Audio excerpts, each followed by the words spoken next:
तो सुनिएगा, बड़ा प्यारा सा माँ को हम लोग दुर्गा पूजा का न्योता देते हैं और कहते हैं क्या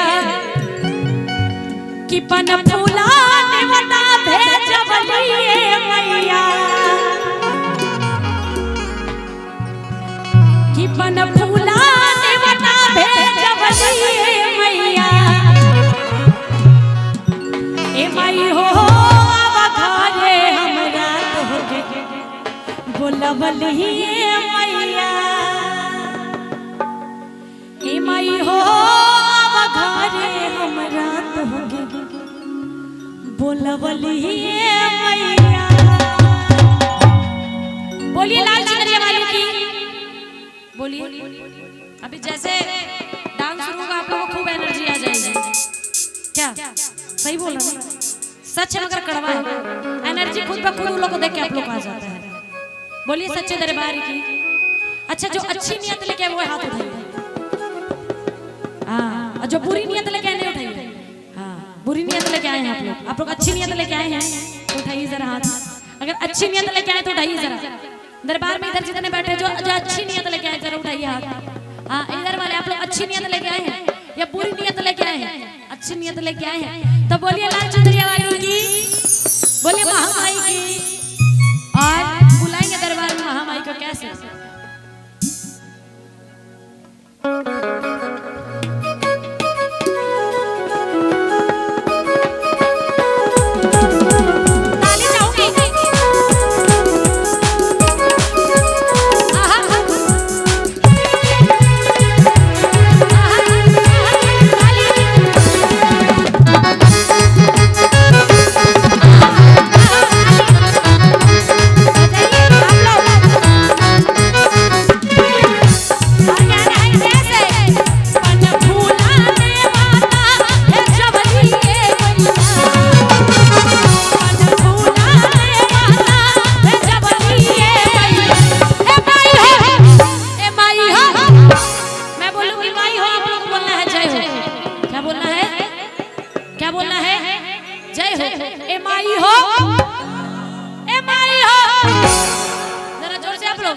आगे में खड़ा होकर अच्छा नहीं लग रहा। बोली सच्चे दरबार की।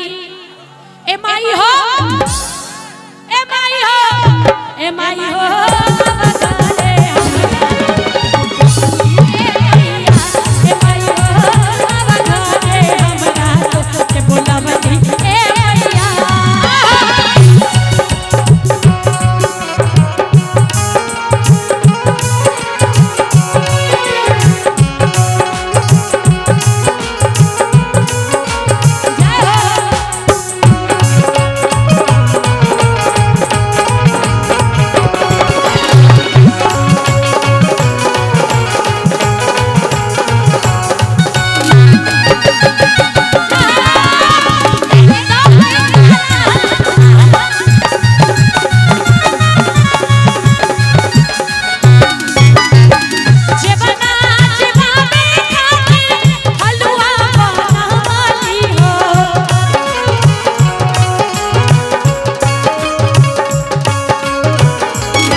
और उनको कहते हैं क्या कि 56 को भोगवा लगवलिए मैया,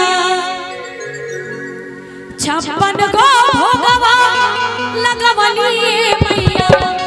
ए माई हो, ए माई हो, ए माई हो, ए माई हो,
वैष्णो रानी की, बोली लाल चंद्रिया वाली की।